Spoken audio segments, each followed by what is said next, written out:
Shalom semuanya, salam sejahtera untuk kita sekalian. Hari ini saya akan berbagi sharing berkat-berkat rohani yang saya dapatkan dari perenungan firman Tuhan ya. Saya belakangan ini sangat menikmati pembacaan uh, kitab Keluaran gitu ya. Kalau dulu kan sebelum pada pertumbuhan rohani sekarang, itu perjanjian lama itu kan seperti sesuatu yang membosankan, nggak dipahami. Tapi seiring berjalannya waktu, akhirnya semua firman itu menjadi sangat nikmat. Ya, saya sangat amazed dengan apa yang terjadi. Ini kan sebuah realita ya di masa lalu. Ya, ketika saya renungkan bagaimana eh, bagaimana kerennya ya betapa wownya perbuatan Tuhan di masa lalu eh, di muka bumi ini melalui kehidupan sebuah bangsa, yaitu bangsa pilihannya sendiri, yaitu bangsa Israel. Tuhan sendiri menyebut mereka pasukan loh, pasukanku. Jadi kalau nanti baca di Keluaran, Tuhan menyebut mereka itu pasukannya. Bangsa Israel itu pasukan dari Tuhan sendiri. Ya, kalau dibuat ini dalam sebuah dokumenter atau film kolosal gitu ya, itu betapa wow keren banget gitu ya. Karena ketika saya masuk dalam cerita itu ya, ketika Tuhan membawa bangsa itu keluar dari Mesir ya, dengan tiang awan dan tiang api. Alkitab mencatat jumlah jumlah eh, jumlah laki-laki, karena kalau bangsa Israel kan menganut sistem patrilinealisme ya, yang dilihat itu uh, uh, dari garis laki-laki, dari pihak laki-laki. Yang dicatat yang keluar itu adalah 600.000 laki-laki ya. Katakanlah dengan 600.000 ini kan, yang saya pahami yang dicatat adalah laki-laki yang pemahaman saya nih adalah sebagai kepala keluarga. Jadi paling tidak kalau dihitung dengan istrinya berarti 1,2 miliar, ya kan? Nah, dan yang saya juga pernah baca, bangsa Israel itu cenderung punya anak yang banyak gitu ya. Oke, let's say 2 orang anak setiap keluarga. Itu sudah 2, sekian miliar. Bayangkan, apalagi kalau lebih dari itu, gitu ya. Bayangkan sebuah uh, sebuah sebuah gerombolan, kerumunan manusia keluar, ya pasti seperti arak-arakan ya. Kalau kita lihat aja di waktu-waktu yang lalu, saya pernah lihat berita ada bangsa-bangsa tertentu yang kemudian mencari perlindungan, salah satunya ke negara kita gitu ya. Mereka naik kapal gitu ya, dengan berbondong-bondong. Itu aja udah kayak, itu rasanya belum ratusan ribu gitu ya, paling cuma ribuan atau maksimal 10.000, tapi jarang yang saya dengar itu paling ratusan sampai ribuan. Itu aja kok, kalau kita lihat itu kok kayaknya itu udah seperti apa ya, seperti jumlah yang seperti massa gitu ya. Nah, nggak kebayang ketika bangsa Israel keluar dari Mesir, dan yang saya bayangkan itu adalah sebuah pertunjukan yang tadi saya katakan, coba kalau dibuat ini dalam film kolosal itu keren banget. Bagaimana tiang api itu kan juga dalam arti yang sebenarnya gitu ya. Bagaimana tiang api itu menyertai mereka pada malam hari ya, dan tiang awan pada siang hari. Awan, api, dan asap itu kan melambangkan kehadiran Tuhan. Itu benar-benar keren banget. Dan mereka keluar dituntun oleh Tuhan pada pagi siang dan malam.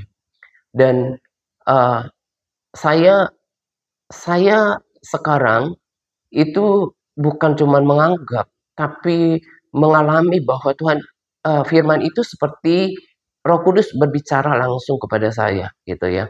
Dan saya sangat menikmatinya. Bahkan ya ketika ketika ketika, tulah-tulah itu ya, berlanjut berlanjut, kan sudah tahu kan sebelumnya, tapi entah kenapa kok pada pembacaan kali ini, kok kayaknya nggak sabar ketika kayak nonton film gitu ya. Pada akhirnya pada akhirnya kan karena Tuhan kan mengeraskan, hati Firaun gitu ya di dalam kitab, Keluaran itu. Nah, seperti film kan, ada film-film, antagonis yang biasanya itu jagoannya itu pura-pura kalah dulu kan, udah di-setting pura-pura kalah dulu, nanti happy ending, akhirnya si jagoannya ini menang kan, kita kan penasaran. Nah, kurang lebih gambarannya seperti itu. Dia mengeraskan hati udah dengan tulah, 1, 2, sampai sampai, 9 gitu ya. Bener nggak sih? Jangan sampai salah. Ya pokoknya sampai, sebelum tulah tulah yang terakhir kematian, eee, anak sulung gitu ya. Nah, lalu yang paling membuat saya, eee deg-degan adalah bukan tadi saya katakan bukan bukan belum pernah tahu, udah tahu ceritanya, tapi saking udah masuk dalam cerita itu jadi pengen lihat nanti ketika nanti kemudian Tuhan tenggelamkan, eee eee Firaun dengan orang-orang yang mengejar bangsa Israel itu kan keren banget, sampai kemudian laut menutupi mereka gitu ya. Nah, saya sangat menikmatinya dan seperti, eee eee, sesuatu yang mengalir di dalam hati. Tadi saya katakan akhirnya kemudian bicara tentang sesuatu yang sangat penting, yaitu tentang bagaimana bagaimana Tuhan itu ya, saya baca dulu kata-kata Musa, dia bilang kayak gini. Kan ketika ketika orang Mesir itu kemudian mengejar bangsa Israel kan mereka kan dalam ketakutan dan mereka itu di pinggir laut gitu ya. Mereka ketakutan, mereka nggak ada jalan, bingung. Akhirnya kan mereka bersungguh-sungguh kan dengan Musa. Ini kata-kata Musa ini keren banget. Di Keluaran 14 ayat 13. Tetapi berkatalah Musa kepada bangsa itu, "Janganlah takut, berdirilah tetap dan lihatlah keselamatan dari Tuhan yang akan diberikannya hari ini kepadamu. Sebab orang yang Mesir yang kamu lihat hari ini tidak akan kamu lihat lagi untuk selama-lamanya." Ya kan? Oh, oh ya, saya nggak taruh di sini, tapi nanti lihat lanjutannya dikatakan di sini, di situ, ntar ya, Keluaran Keluaran 14 ayat 13. Keluaran, ini keren banget soalnya. Keluaran 14 ayat 13. Dikatakan,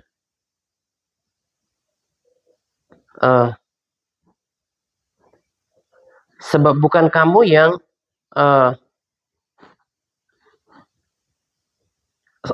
pokoknya gini kata-katanya. Nanti lanjutkan aja. Dikatakan, kamu kamu eh, kamu tidak kamu hanya diam saja gitu ya. Karena Tuhan yang akan Tuhan yang akan berperang untuk kamu gitu ya.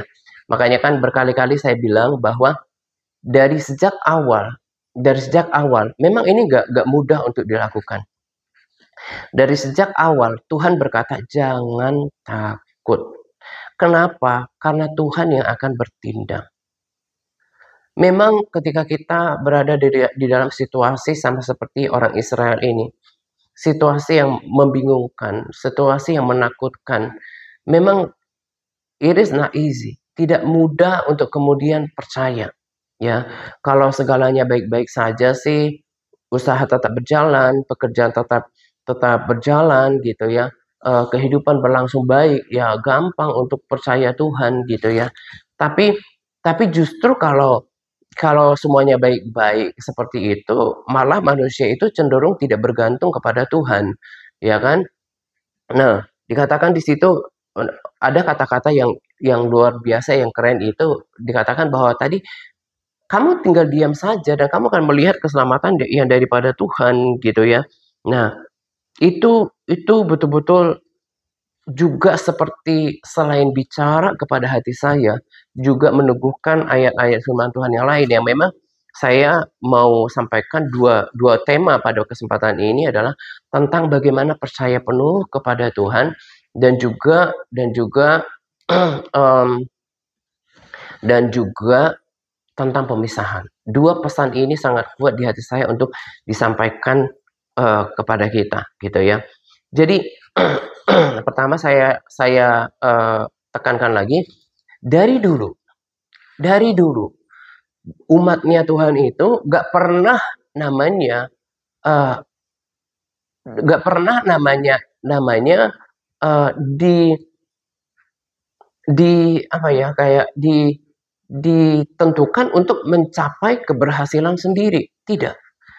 Karena Tuhan mau kita bergantung kepada Dia dan Tuhan mau segala sesuatu Tuhan yang mau kerjakan buat kita. Dari sejak perjanjian lama, dari sejak zaman Musa dulu, ya, kata-kata yang meneguhkan dari Tuhan itu akan menjadi pesan yang sama untuk seluruh umat Tuhan dari zaman ke zaman sampai akhir zaman. Tuhan berkata jangan takut. Kenapa? Karena Dia yang akan bertindak. Tuhan justru mau intervensi dalam kehidupan kita. Dia mau intervensi kehidupan kita, mau tunjukkan kemuliaannya. Ya, saya balik lagi pada perenungan tentang kejadian. Ya, kalau saya renungkan firman Tuhan ya, Tuhan ketika Tuhan ciptakan Adam dan Hawa, Tuhan udah sediakan Taman Eden untuk berbagai kebutuhan mereka. Nah, uh, Tuhan memberikan mandat kepada mereka, ya, yang kemudian dilanjutkan kepada Nuh, gitu ya.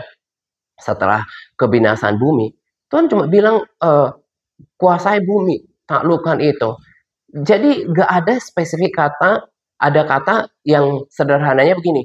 Ya udah kamu kerjain ya biar kamu hidup ya, kerjain usahakan tuh ya tanah, nanam-nanam supaya kamu bisa hidup. Bukan. Tapi Tuhan mau bermitra dengan kita ya, menunjukkan kebesarannya pekerjaannya. Tuhan kasih otoritas ya. Taklukkanlah bumi, kuasai itu ya. Ada pemberian mandat, tapi tidak ketika saya renungkan ya ketika Tuhan ciptakan uh, uh, uh, Adam dan Hawa, Tuhan udah sediakan dulu Taman Eden. Tuhan sudah sediakan segala sesuatu yang diperlukan. Baru Tuhan menciptakan manusia lalu menempatkannya di Taman Eden. Nggak ada ceritanya Tuhan ciptakan manusia, terus kemudian manusia itu disuruh nunggu dulu karena Tuhan lagi buat tempat mereka. Nggak ada kayak gitu. Yang benar adalah Tuhan udah sediakan dulu Taman Eden untuk mereka hidup. Nah, jadi hidup manusia itu dijamin di tangan Tuhan gitu ya. Nah, saya renungkan itu bahwa sebenarnya kehidupan ini nggak persoalan pergumulan hidup soal makan dan minum gitu ya. Asal kita align with kita kita uh, uh, sejalan se, se ya sejalan dengan selaras dengan rencana Tuhan, maka kita tidak perlu khawatir dengan apapun juga ya. Perkataan saya ini perlu dipahami dengan bijaksana. Saya tidak sedang katakan kita nggak perlu bekerja. Kita tentu bekerja, tapi kita hanya melakukan bagian kita. Tetapi kemudian kita harus tahu bahwa He is our provider. Dia adalah penyedia kita, gitu ya. Tuhan ciptakan Taman Eden dulu, baru manusianya. Nah, Dia udah ciptakan segala sesuatu. Nah, tadi saya ulangi lagi. Tuhan nggak minta mereka, ya usahakan itu nanti hasilnya kamu jual, terus kemudian kamu pakai untuk kebutuhan. Enggak. Taklukkan itu, ya usahakan itu maksudnya pemberian mandat saja gitu ya. Bagaimana Tuhan itu mau berkarya lewat manusia itu kan dari awalnya bermitra dalam banyak hal. Nah, demikian juga kaitannya dengan pesannya Musa tadi ya. Jangan takut. Sungguh Tuhan itu sebetulnya maunya intervensi dalam segala hal kehidupan kita. Tadi saya katakan memang tidak mudah untuk percaya di tengah kondisi yang tidak tidak tidak kondusif ya. Keadaan keuangan semakin hari semakin merosot, semakin tidak mudah gitu ya. Tetapi Tuhan berkata, percaya, jangan takut. Sampai Yesus pun datang, Tuhan mengajar muridnya untuk belajar percaya. Kan saya sudah bilang, sampai Tuhan izinkan Lazarus uh, uh, Lazarus mati ya untuk suatu tujuan ya, supaya kemudian para murid itu percaya kepada Tuhan. Ada kuasa dalam kepercayaan. Saya bicara ini bukan berarti saya keadaannya paling baik, enggak. Saya juga mengalami ya mengalami kondisi yang sama dengan kita semuanya gitu ya. Tetapi orang percaya, orang yang mengenal Tuhan itu akan memiliki perspektif yang berbeda, cara pandang yang berbeda. Bahwa saya tahu bahwa hidup saya ini dikontrol dan dikendalikan sepenuhnya oleh tangan Tuhan. Dan itu yang selalu saya kuatkan kepada diri saya. I will keep on trusting the Lord. Saya akan terus percaya kepada Tuhan. Keep on hoping in the Lord. Saya akan terus berharap hanya kepada Tuhan. Tuhan tidak mengabaikan iman seseorang.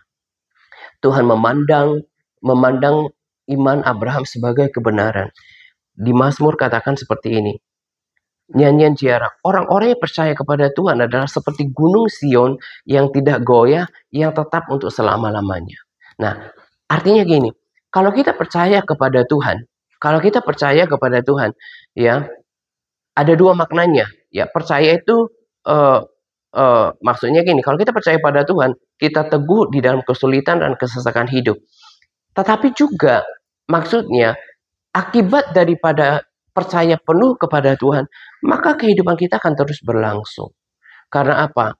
Iman kepada Tuhan itu menggerakkan hati Tuhan untuk membuat segala sesuatu yang kita harapkan pada Dia, yang kita percayakan kepada Dia terjadi. Ya. Dan saya juga tambahkan di sini satu poin yang penting, bahwa bagaimana kemudian orang bisa sama dalam kehidupan sehari-hari ya, bagaimana kemudian kita mempercayakan orang misalnya, saya mau titip tas saya dulu atau barang saya dulu kepada orang yang kita nggak kenal, nggak mungkin kan. Kita akan menitipkan, oh ya saya mau titip dulu nih barang saya sebentar, saya mau ke toilet atau apa gitu ya. Masa bisa mempercayakan barang kita kepada orang yang kita nggak kenal sama sekali? Tentunya yang kita kenal baik, entah saudara kita tentulah ya, atau teman kita yang paling tidak selain kita kenal, kita tahu tempatnya gitu ya, kita tahu orangnya. Nah, di sini yang saya mau tekankan sebagai tambahan untuk kita benar-benar percaya kepada Tuhan adalah kita harus kenal Dia. Itu kenapa harus baca firman Tuhan. Itu kenapa harus baca firman Tuhan. Supaya orang, kan firman Tuhan juga berkata, tapi orang yang mengenal Allahnya akan tetap kuat dan bertindak. Musa ini udah mengenal Tuhan. Udah mengalami perjumpaan dengan Tuhan. Sehingga dia bisa menguatkan orang Israel untuk tetap percaya kepada Tuhan. Ya, saya mau katakan kepada kita, tetap percaya. Tetap percaya. Memang segala sesuatu gak masuk akal. Akhirnya kan kemudian ketika orang Mesir itu mendekat, lalu Tuhan berkata, arahkan tongkat itu ke laut supaya ada jalan kering buat orang Israel untuk lewat. Hal-hal yang gila gitu ya. Langsung kemudian laut itu terbagi dua, jalannya pun kering ya. Jadi jalannya itu terbagi dua, terus mereka jalan becek-becekan enggak, tapi kering dan mereka lewat dari situ. Itu kan hal-hal yang tidak masuk akal. Memang Tuhan itu adalah Tuhan yang nggak masuk akal. Nah, nggak bisa dipahami dalam arti positif ya. Maksudnya itu dia pembuat mujizat gitu. Kita hanya mempersiapkan elemen untuk mujizat itu adalah iman yang penuh. Jangan pakai logika kita. Ya, saya pun belajar percaya. Ya, seperti ada saya buat resort itu ya. Ku hidup karena percaya. Kau yang berjanji setia, pengharapanku hanya ada di dalam-Mu. Ku tidak akan kecewa meski dalam kesesakan. Seluruh hidupku dalam genggaman-Mu. Seperti itu ya, kurang lebih ya. Aku punya Tuhan yang besar, yang telah berjanji dan sanggup menggenapi. Imanku bersepakat, percaya kuasa-Nya. Ku terima sekarang kemenangan dari-Mu. Yuk kita belajar percaya. Tuhan mau latih kita untuk tetap percaya kepada Dia. Dari dulu, dari zaman Musa sampai zaman Yesus, ada yang Tuhan mau dari kita. Tetap percaya. Dia mengkritik orang-orang, ya muridnya salah satunya ketika nggak percaya. Kemudian kata yang menguatkan, jangan takut karena Tuhan yang akan ambil kendali. Yuk kita belajar percaya. Mazmur 130 ayat 7 berkata, berharaplah kepada Tuhan, hai Israel, sebab pada Tuhan ada kasih setia, dan banyak kali Ia mengadakan pembebasan. Mazmur 121 ayat 2, pertolonganku ialah dari Tuhan yang menjadikan langit dan bumi. Ketika saya renungkan ayat ini, pertolongan kita dari Tuhan yang menjadikan langit dan bumi. Ada dua maknanya. Yang menjadikan langit dan bumi untuk kasih tahu kita bahwa Tuhan itu adalah pencipta langit dan bumi. Tetapi ada rema yang lebih dalam daripada itu, yaitu adalah bahwa pertolongan kita itu sumbernya itu besar.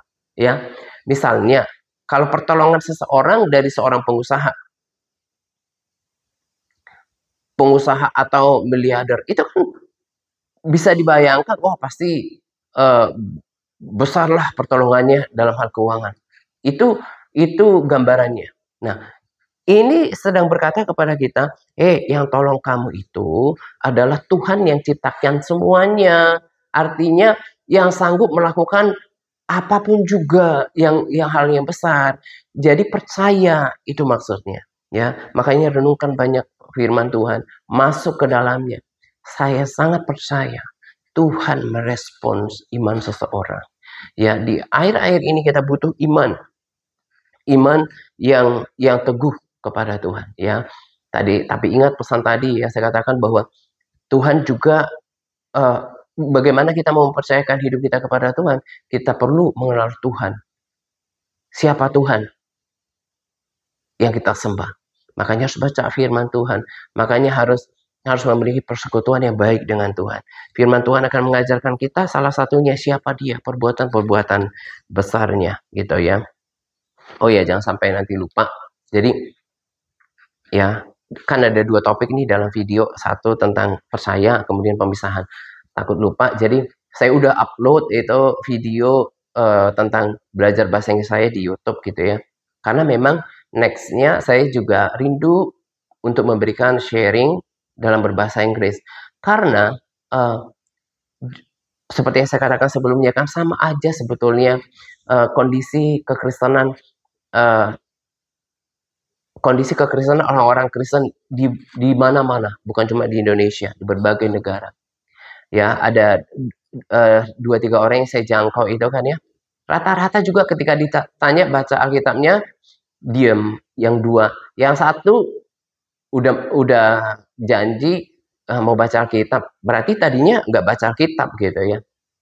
Nah, saya muak di situ sebetulnya bukan mau kayak show off gitu ya, karena itu bahkan sebenarnya punya risiko ya. Kalau ada yang nonton video saya, mungkin yang kemampuan bahasa Inggrisnya udah melebihi saya, ya mungkin dipikir, kemampuan bahasa Inggrisnya Pak Atam masih segini doang gitu ya. Tapi nggak apa-apa, namanya juga belajar gitu ya.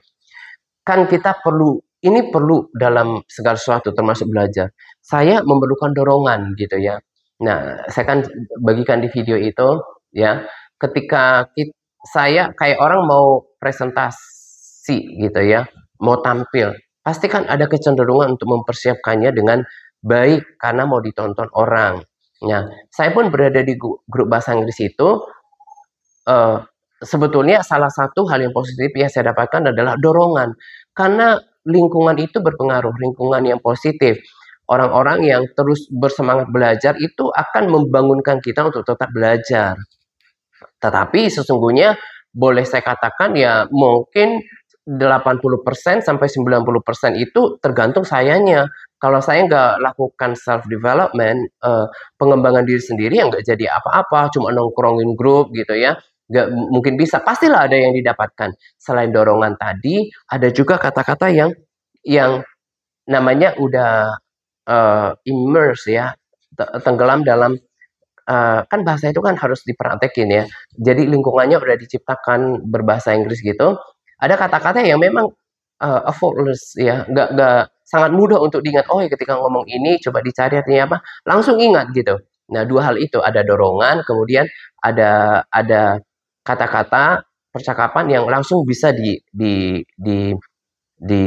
diingat gitu ya.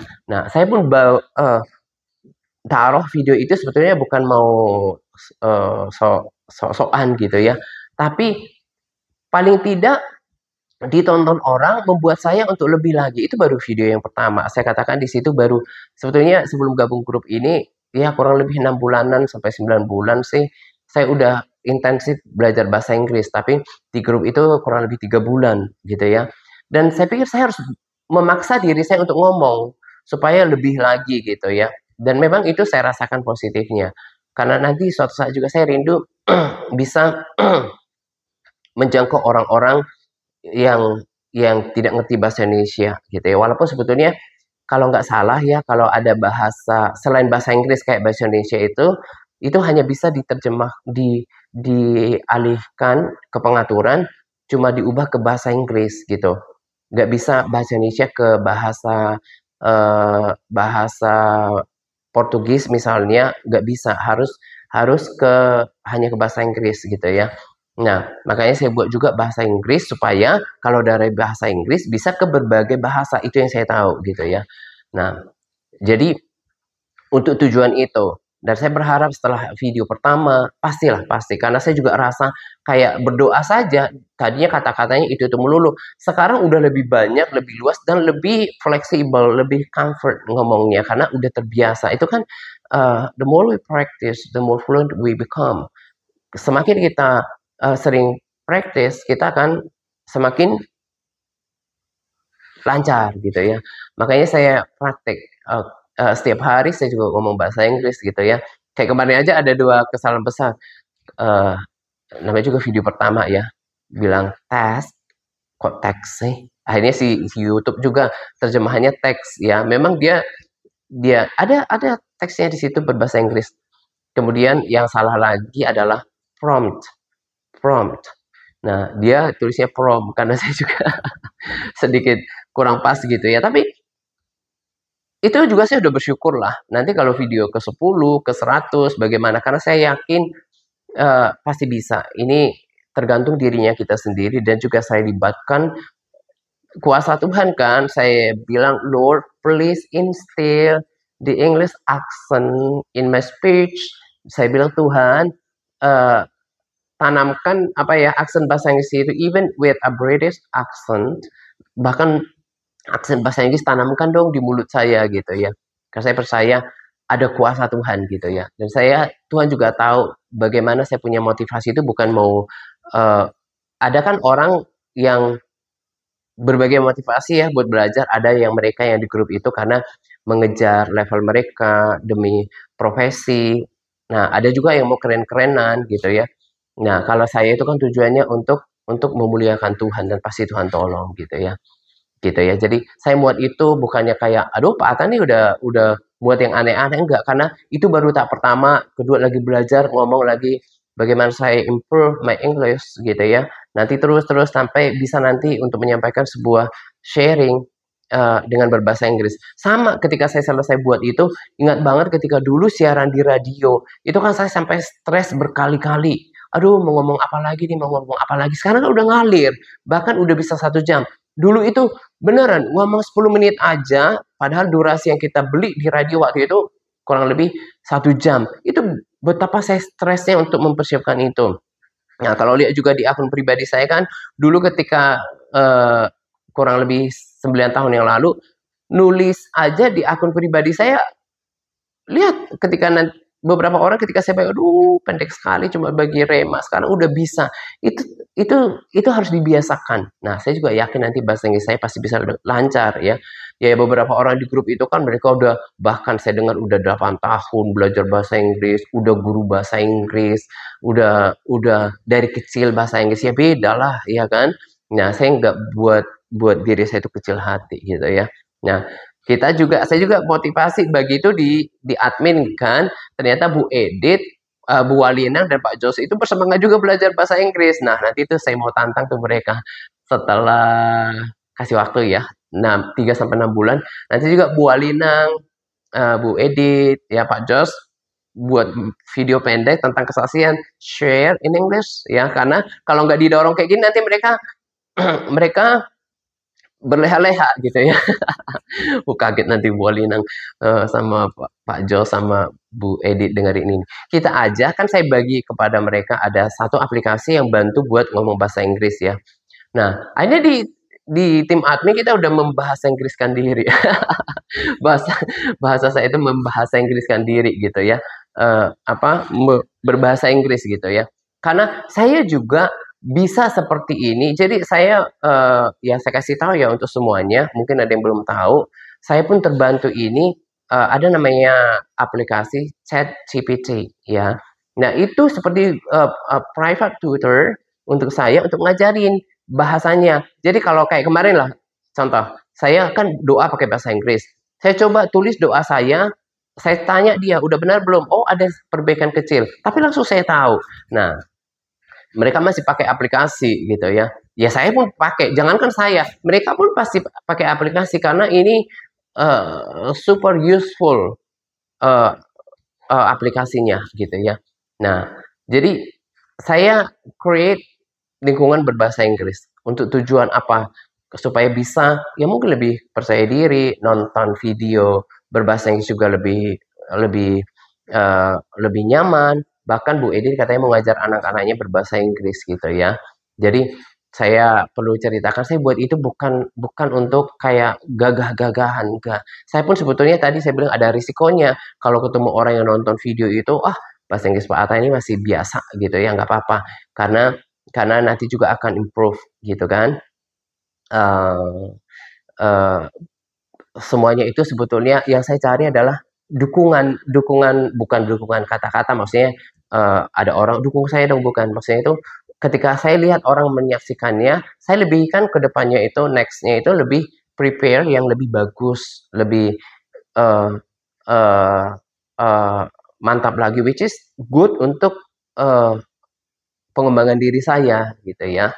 Oke, saya cerita tentang video itu ya. Nah, sekarang saya masuk pada pemisahan seperti judul sharing kali ini.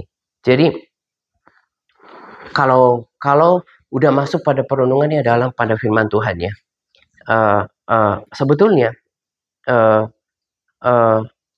dari awal saya baca dulu ayat-ayatnya di 2 Korintus 6 ayat 17. Tuhan berkata kayak gini. Firman Tuhan berkata gini, sebab itu keluarlah kamu dari antara mereka dan pisahkanlah dirimu dari mereka, firman Tuhan. Dan janganlah menjamah apa yang najis, maka aku akan menerima kamu. 2 Korintus 6 ayat 18. Dan aku akan menjadi bapamu, dan kamu akan menjadi anak-anakku laki-laki dan anak-anakku perempuan. Demikianlah firman Tuhan yang Maha Kuasa. Kemudian Yudas 1 ayat 23. Selamatkanlah mereka dengan jalan merampas mereka dari api. Tetapi tunjukkanlah belas kasihan yang disertai ketakutan kepada orang-orang lain juga. Dan bencilah pakaian mereka yang dicemarkan oleh keinginan-keinginan dosa. Pakaian itu di kitab Wahyu melambangkan perbuatan-perbuatan seseorang. Nah, di Wahyu dikatakan, di Sardis ada beberapa orang yang tidak mencemarkan pakaiannya. Mereka akan berjalan dengan aku dalam pakaian putih karena mereka adalah layak untuk itu. Jadi tidak mencemarkan pakaiannya di sini adalah tidak mencemarkan perbuatannya. Nah, Wahyu 16 ayat 15. Lihatlah, aku datang seperti pencuri. Berbahagialah dia yang berjaga-jaga dan yang memperhatikan pakaiannya, supaya jangan berjalan telanjang dengan kelihatan kemaluannya. Ya, saya kasih tahu bahwa dari dulu Tuhan itu, saya balik lagi pada cerita, bukan berarti bertele-tele ya, supaya lebih jelas. Dari pertama, ketika Abraham dipanggil oleh Tuhan, ya, dia dipisahkan. Abraham itu dipisahkan dari sanak keluarganya untuk panggilannya, dan juga Tuhan tuh mau pisahkan. Itu benar-benar keren kalau kita renungkan itu ya. Bagaimana kita dipilih oleh kasih karunia menjadi umatnya, menjadi pilihannya, itu keren banget. Kita akan sangat terkagum dan berterima kasih kepada Tuhan. Karena tidak semua orang dipilih. Kan firman Tuhan juga berkata, kalau Tuhan nggak tarik seseorang, kalau Bapa nggak tarik seseorang, dia nggak bakalan bisa percaya Yesus. Nggak mudah mempercayai Yesus Tuhan, ya, Tritunggal Allah Bapa, Anak, dan Roh Kudus. Itu akan menjadi pernyataan-pernyataan yang konyol buat mereka yang nggak pernah dikasih pengertian. Ya, jadi kita kan umatnya Tuhan secara spiritual.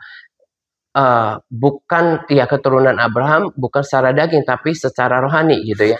Nah, kita itu udah dipilih, dipisahkan dari planet ini, ya. Seperti pemisahan Tuhan terhadap Abraham, kemudian kemudian bangsa Israel itu dipisahkan dari bangsa yang tidak mengenal Dia, ya. Kemudian juga Nuh dipisahkan dari angkatan yang jahat. Ayat-ayat Alkitab juga katakan Tuhan akan memisahkan kambing dan domba memisahkan domba dari kambing, memisahkan gandum dari ilalang.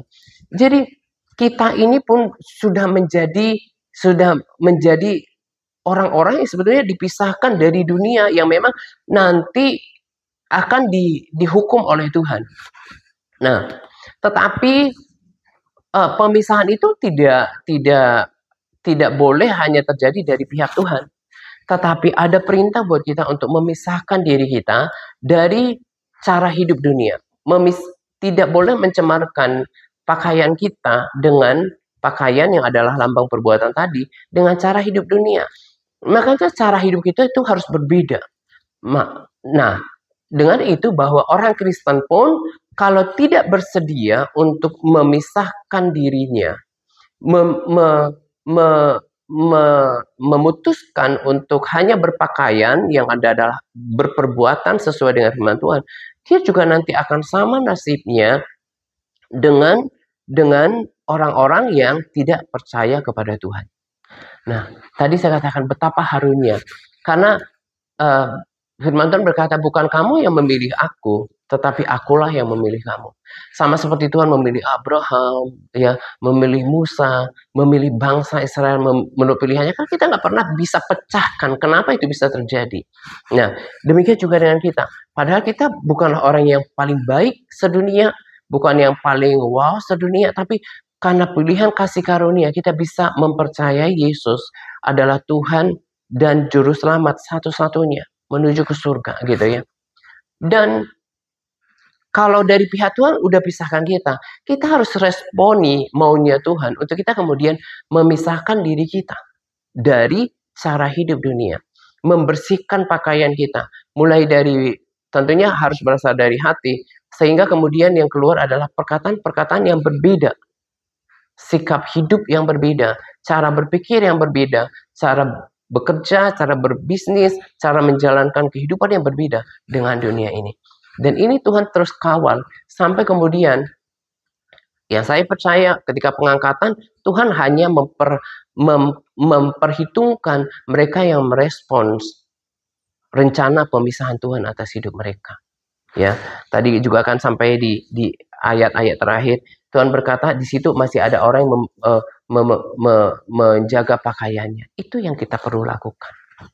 Karena karena ketika kita melakukan bagian kita, kita meresponi dengan sungguh-sungguh, maka kita akan melihat ya, kembali ke cerita Keluaran itu, bagaimana ketika ada gelap gulita di Mesir ya.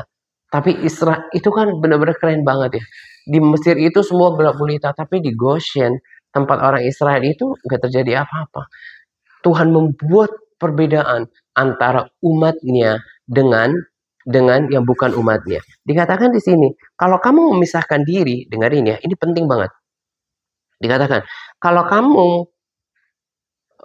2 Korintus 6 ayat 17 dan 18, sebab itu keluarlah kamu dari antara mereka dan pisahkanlah dirimu dari mereka. Firman Tuhan, janganlah menjamah apa yang najis. Jangan menjamah apa yang najis, tidak melakukan yang najis, maka aku akan menerima kamu, kata Tuhan, dan aku akan menjadi bapamu, dan aku akan menjadi anakku laki-laki dan perempuan. Demikianlah firman Tuhan. Dan dari awal juga kan Tuhan memisahkan pilihannya itu. Makanya dikatakan jangan kawin campur dengan bangsa-bangsa di sekitarnya. Karena Tuhan memisahkan itu. Tapi mereka yang tidak mengindahkan kehendak Tuhan ini ya binasa gitu ya. Itu juga terjadi bagi kita. Tuhan mau kita hidup terpisah, bukan berarti memisahkan diri dari lingkungan secara fisik, tapi dari cara hidup orang dunia. Tidak boleh memiliki cara bicara, cara hidup, cara bertindak, cara berperilaku, cara berbisnis, cara bekerja orang-orang dunia. Kita harus benar-benar menjaga pakaian kita. Yang saya percaya orang-orang yang merespons kemauan Tuhan inilah yang nanti akan diangkat oleh Tuhan dalam pengangkatan dan juga diselamatkan oleh Tuhan. Ya, kembali yang seperti yang saya katakan tadi, Tuhan itu membuat perbedaan, dan itu bukan cuma satu ayat yang berkata bahwa Tuhan akan membuat perbedaan bagi orang yang mereka menjaga hidupnya, menjaga perbuatannya, menjaga pakaiannya. Nah, itu yang perlu kita perhatikan. Untuk menerima janji Tuhan, untuk menerima perlindungan Tuhan, gitu ya. Kemarin juga kan di grup sudah saya bagikan, ya kalau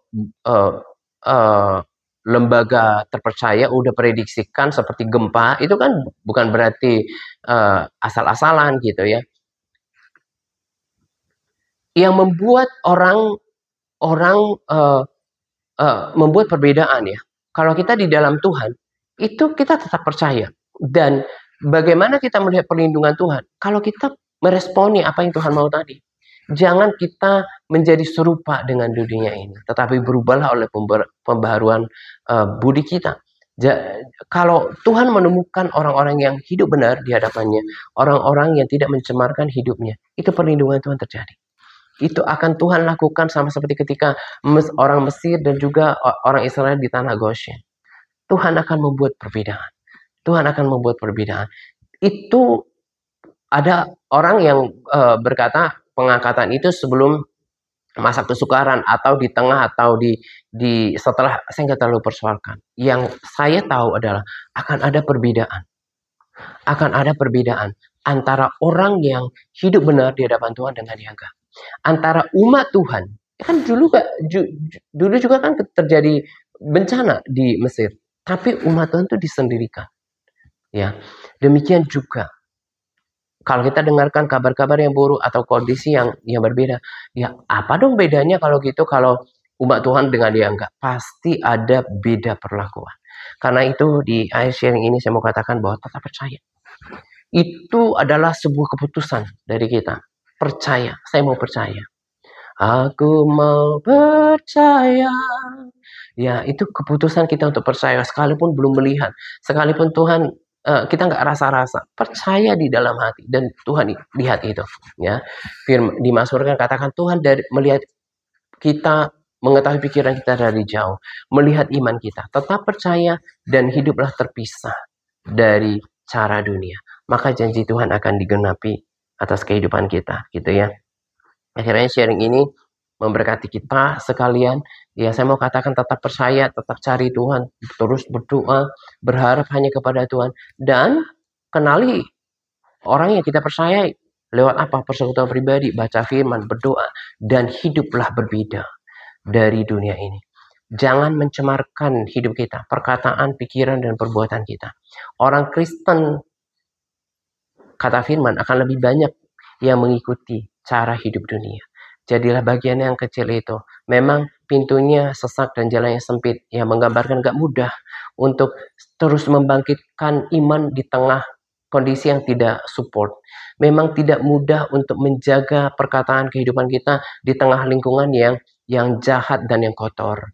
Tetapi kita pasti bisa kalau kita memilih, sebab Roh Kudus akan memampukan kita, gitu ya. Itu yang mau saya hidupi, itu yang saya mau bagikan kepada setiap orang yang saya layani, baik di media sosial maupun di kota ini, gitu ya. Ini saja yang saya mau bagikan untuk kita.